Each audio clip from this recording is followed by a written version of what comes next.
People are hungry to find out what's new in their manufacturing environment to transform to a modern manufacturer.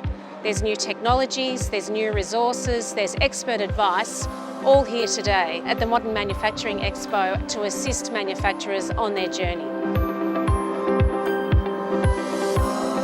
Today will give us the opportunity to explore what we may not have exposure to previously and definitely trial some new opportunities to introduce to our area.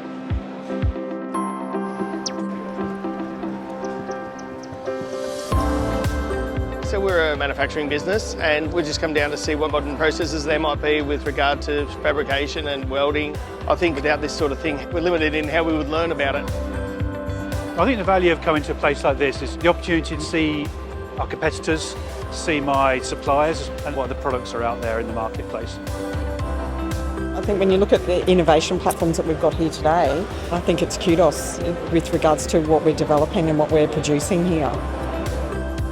We've got teams that work across a large area of Greater Sydney.